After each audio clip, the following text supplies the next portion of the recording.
Welcome to Tournament Arc the Anime, where we have Samurai Champloo, Priest Saitama, and that one high school kid who always brings a wooden sword. Now I don't have to explain much of the plot because so far it's pretty simple. A bunch of people fight in an arena to see who's best, but I think the story would get deeper as it goes. There's some secret organizations, some really good motivations for each character, and some really well made fight sequences. And it's giving me some Kill la Kill vibes. Unfortunately, I wasn't able to spare some time to read this, so I'm really just speculating what this show is supposed to be. But yeah, it's all Tournament Arc. Always has been. Man, can we talk about the fight scenes? The fight scenes in the show are wild. The way they animate each battle feels so hype, and pair it up with some EDM soundtracks and oh boy, it becomes a cum sock. What? Each fighting style seemed very unique and most of them involved hand-to-hand combat. I don't know if they were based on real-life techniques, but they were cool as fuck. It reminded me of films like Kung Fu Hustle, an incredibly fun film I grew up with. And with the many fighting style techniques used in the show, it kinda reminded me of the old days.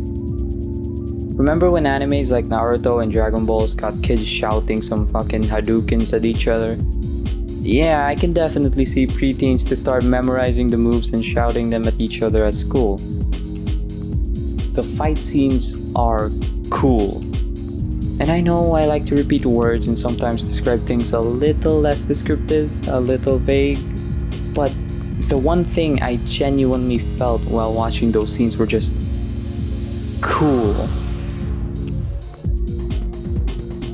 From the style to the animation to the music, I feel like MAPPA really did well with this one.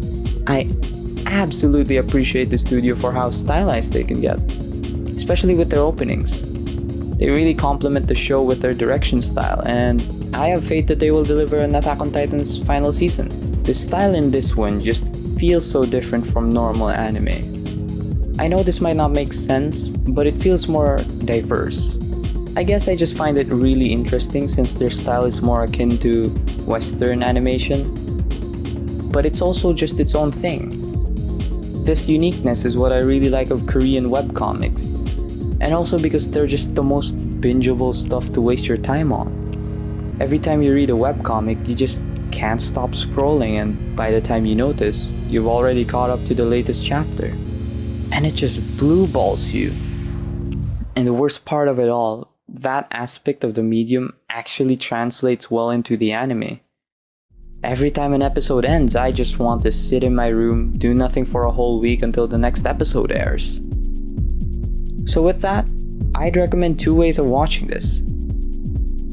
Either stay tuned for it every week, or wait for it to finish and just binge on it. I might just choose the latter if I were to continue this show.